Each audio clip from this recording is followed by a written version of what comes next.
नमस्कार, मी विजया वैद्य, सहाय्यक शिक्षिका, जिल्हा परिषद उच्च प्राथमिक शाळा आष्टीकला पंचायत समिती कळमेश्वरवरून।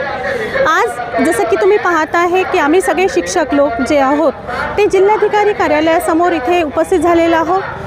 याचा विषय असा आहे की आज सर्व शिक्षकांनी असं निर्धारित केलं की आज आपण मूक मोर्चा काढून शिक्षकांच्या ज्या काही समस्या आहेत त्या शासनापुढे खूप शांततेने ठेवण्याचा आमचा हा एक प्रयत्न आहे आणि त्याच अनुषंगाने ह्या मूक मोर्चाचं आयोजन करण्यात आलेलं आहे।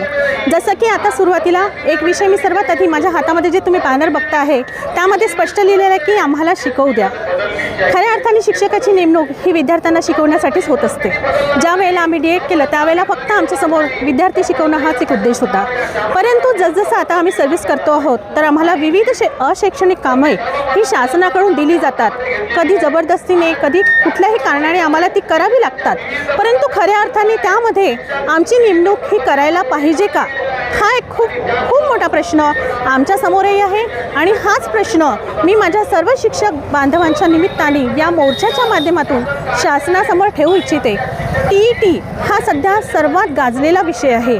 TET ही जी परीक्षा आहे जी शिक्षकांसाठी शासनामार्फत राबवण्यात येत आहे आणि ती ऐच्छिक नसून एक प्रकारे सक्तीची अशी ही परीक्षा सर्व शिक्षकांवर लादण्यात आलेली आहे।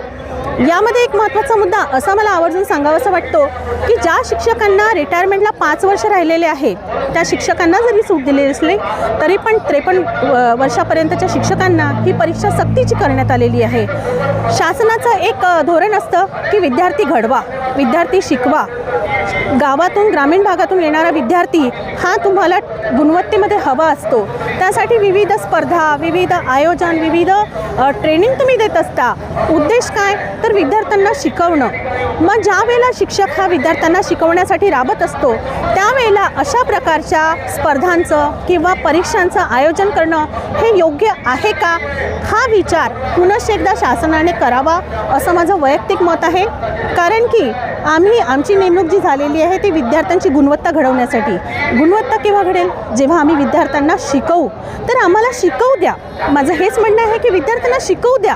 आम्ही त्यांच्यामध्ये जे काही मूल्य रुजवायचे आहे ते शिक्षणाच्या माध्यमातून या कंडिशनला ज्या वेळेला आम्हाला मुलांना शिकवायचं आहे त्यावेळेला तुम्ही आमची परीक्षा जेव्हा घेऊ इच्छिता त्यावेळेला आम्ही मुलांना शिकवायचं की स्वतः शिकायचं, ही जी डबल मानसिकता जी शासनाची त्यांनी ठेवलेली आहे ही मला असं वाटतं अत्यंत चुकीची आहे।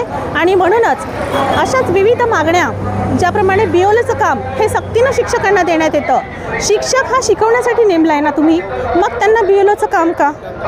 विविध अशा अशैक्षणिक कामे आहेत जे मी इथे मेन्शन करू इच्छिते, परंतु माझं सध्या एकच म्हणणं आहे की जेवढेही अशैक्षणिक काम आहे ते शिक्षकांकडनं काढून घ्यावेत आणि त्यांना फक्त विद्यार्थी घडवू द्यावा।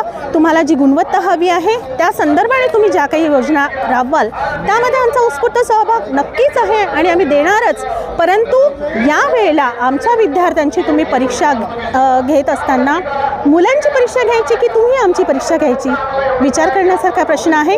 आणि हा प्रश्न सर्व शिक्षकांना भेडसावणारा असा प्रश्न आहे। त्यामुळे आज या मूक मोर्चाचं आयोजन यासाठी अतिशय शांततेने आम्ही ह्या सगळ्या मागण्या सरपंचाच्या समोर ठेवण्याचा आमचा हा प्रयत्न आहे आणि यामध्ये आमचा सर्वांचा सहभाग आहे।